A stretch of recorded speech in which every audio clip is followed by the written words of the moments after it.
ठाण्याला भेट आहे, काय सांगाल? काय 11 अर्ज पुरावे सह दिले आहे. एक समिती नेमण्यात आली आहे. त्या समितीच्या अधिकाऱ्यांची पण आता माझी भेट होत आहे.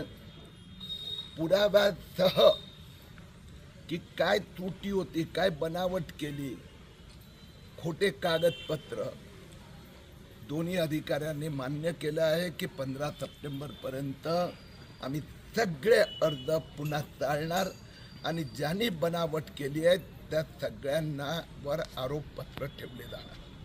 आतापर्यंत किती बांगलादेशी सापडले? सगळ्यांदा पहिले तुम्ही 4800 सांगितले, नंतर 2400 सांगितले, त्यानंतर 400 सांगितले, आता 1100 सांगताय. असं आजपर्यंत किती बांगलादेशी सिल्लोड शहरात सापडले? तुमची मोहीम वेगळी आहे, अच्छा त्याला शुभेच्छा. अच्छा. माझी मोहीम ही आहे की ज्यांनी खोटे कागदपत्र दाखवून, ज्यांनी बनावटी शपथपत्र दाखल करून जो 30 वर्षाचा, 40 वर्षाचा, 50 वर्षाचा, आधार कार्डवर एक जन्मतारीख आणि जन्माचा दाखला दुसरा जन्मतारखेचा मागितल्या, हे सगळे आरोपी आहेत. त्यांनी फोर्जरी केली आहेत, त्यांनी चिटिंग केली आहे, बनावट केली आहेत. त्यांच्यावर गुन्हा दाखल व्हायला हवा. परंतु राहिली गोष्ट की बाबा तो इतके वर्ष इथे राहतोय तर त्याच्याकडे जर जन्म प्रमाणपत्र नाही, त्याच्याकडे त्याचा direct blood related family member तर कोणाकडे जन्म प्रमाणपत्र नाही, तर ते चौकशी पोलिसांनी दुसऱ्या टप्प्यात करावी लागणार. नाही, जर आपण आधी सांगितलं तर बांगलादेशी, मग याचा तर बांगलादेशी आहे का बनावट करणारे आहात? म्हणजे हा याचा फरक आहे. बांगलादेशीचा अर्थ एक मिनिट बनावट आपण करतो का? नाही, एक मिनिट, बनावट आपण करतो का? जर मी हितला आहे तर माझा परिवाराचा एकाचंही मी जन्म प्रमाणपत्र देऊ शकत नाही, तर त्याची चौकशी पोलिसांनी नंतर ATSनी करावी. जर मी हितला आहे, हितले सगळ्यात, मग त्यांनी बनावट करण्याची गरज काय?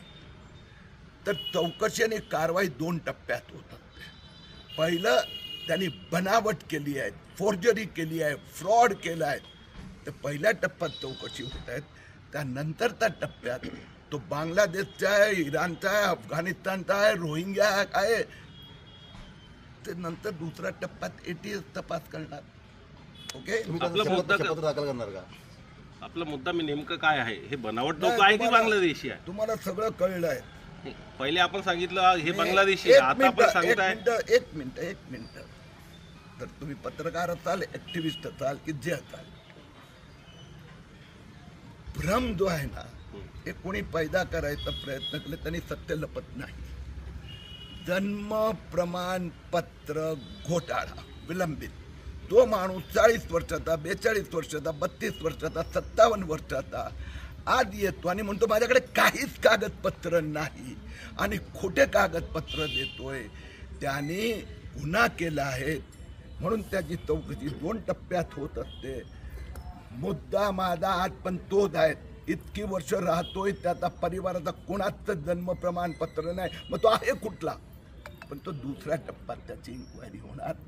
निश्चितपणे हे फोर्जरी केलेले, बनावटने दाखल केलेले हे घुसखोर आहे, बांगलादेशी, रोहिंग्या, त्याचा दुसऱ्या टप्प्यात तपास होणार.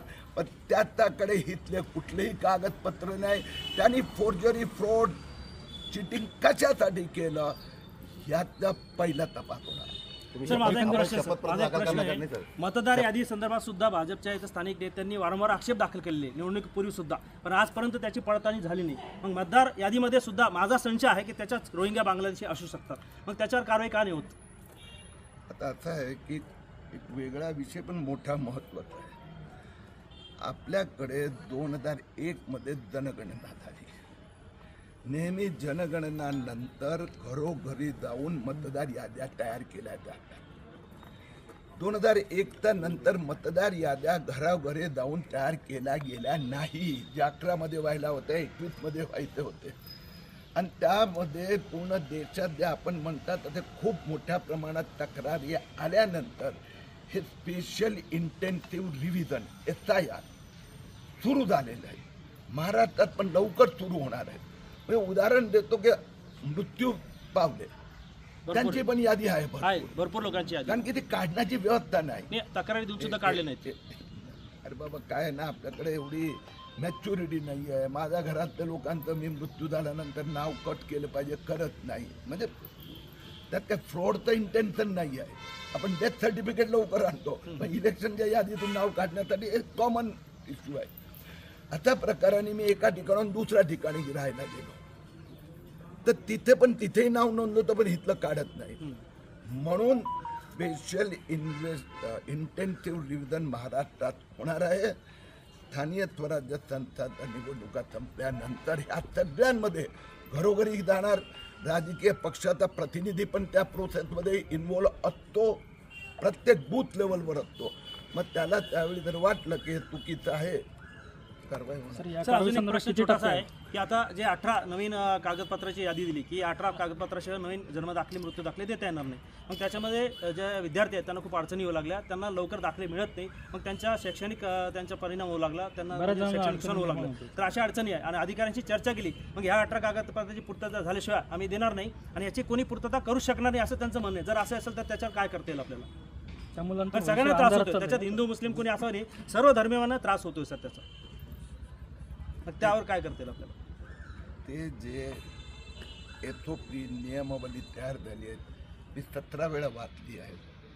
त्यात असं काही नाही की जे देता येणार नाही. म्हणजे पूर्तता करता येईल असं तुमचं म्हणणं? सगळं. मग अधिकारी म्हणतात पूर्तता होत नाही याची, असं अधिकारी म्हणतात. एक मिनिट, पूर्तता तर अर्जदारांनी करायची आहे. अच्छा, अर्जदारांना पूर्तता करायची. खूप सोपं आहे. जसं मी उदाहरण आता सांगितलं ना, ते याच्यामुळे झालं ना हे SOP, तर याच्या की घरातलं कुणाची एका व्यक्तीचा म्हणजे डिरेक्ट ब्लड रिलेटिव्ह त्याचं जन्म प्रमाणपत्र द्या. मी तुम्हाला सांगतो ही जे ढिलाईमुळे किती समस्या निर्माण होतात. समस्या निर्माण झाल्या. एक मिनिट, ढिलाईमुळे बाहेरची लोक एवढ्या पुरतं मर्यादित नाही आहे. मला खोटं डोमिसाईल पाहिजे तरी मी अशा पद्धतीने जन्म प्रमाणपत्र घेत होतो. मला जन्मतारीख वर खाली पाहिजे तरी हे करत होतो. तर जे नवीन नियमावली आहे त्यात दुसरी गोष्ट अशी आहे की गेले मोर देन 25 इयर्स आपल्याकडे मजबूत जन्म नोंदीची सिस्टम आहे. मजबूत आहे. म्हणजे गेल्या 25 वर्षात कोणाचं राहिलं तर म्हणजे त्याची बेदरकारी नाही, there is something needed to be recheck. Sir, अगर इतनी मजबूत प्रोसेस अगर प्रशासन के पास है कि वो सही डोमिसाइल और बर्थ सर्टिफिकेट इशू करे, तो फिर इसमें कमतरता तो सरकार और प्रशासन की है सर कि वो गलतियां कर रहे हैं. क्योंकि जो एक व्यक्ति है, जैसे कि अभी आपने SIR का डिस्कशन किया, SIR में भी जो है तो बिहार में ऐसे ही हुआ. पहले जो है तो उन्होंने direct list say out of list कर दिए. जब सुप्रीम कोर्ट ऑर्डर करता है तो उसके बाद जो है तो वापस से करते. और कई ऐसे लोग हैं जिनमें फ़ोटो डुप्लीकेट्स है, जिनके घर नंबर पर 0 लिख दिया गया है. तो ये गलती प्रशासन की भी है ना सर? तो प्रशासन की, क्योंकि आपकी सरकार राज्य सरकार में भी है, केंद्र सरकार में भी है. अगर घूसखोरी है तो इसके लिए जवाबदार भी तो आप होना चाहिए ना सरकार को. आप जो बोल रहे हैं वो उसमें 0.01% भी तथ्य नहीं है.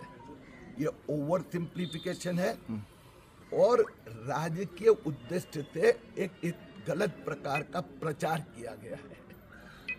यहाँ की भी बात कर लो. जब मुझे क्रॉस क्वेश्चन किया, मैंने कहा एक बच्चा दिखा इसमें 18 से नीचे का, एक सब 32 साल 42 साल 52 साल, तो फिर उसको प्रशासन ने पूछना नहीं चाहिए भाई इतने साल कहाँ थे, तेरे घर के किसी का तो दे. यहाँ पर ऐसे प्रमाण पत्र दिए गए हैं कि मैंने कहा मेरा मामा का लड़का है, लेकिन ये मेरे मामा का लड़का है, इसका कोई प्रूफ मैंने नहीं दिया.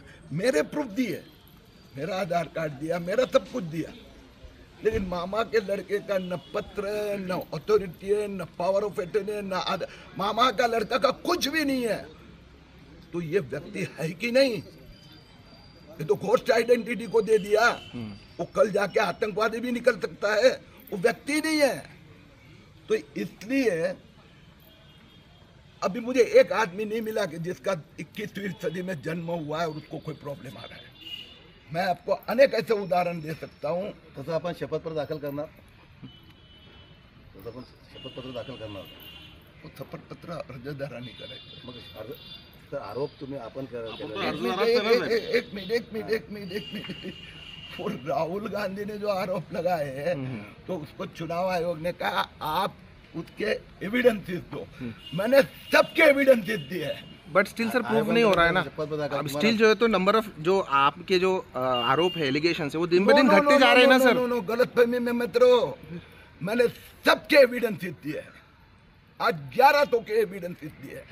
बट पिछले कुछ महीनों में सर वो नंबर बढ़ने चाहिए थे जब आपने एविडेंसेस दिए, तो वो घट रहे हैं ना सर। 1100 यहाँ पर 2400 को प्रमाण पत्र दिए, उसमें से 1100 के तो मैंने एविडेंसेस दे दिए। आज इतना घट्टा तो मैं राहुल गांधी नहीं हूँ, मैं एविडेंस के साथ में बोलता हूँ। सर आपल्याला वाटतं नाही का महाराष्ट्रामध्ये हा ज्वलन मुद्दा आहे की मराठा समाजाचा मुद्दा आहे?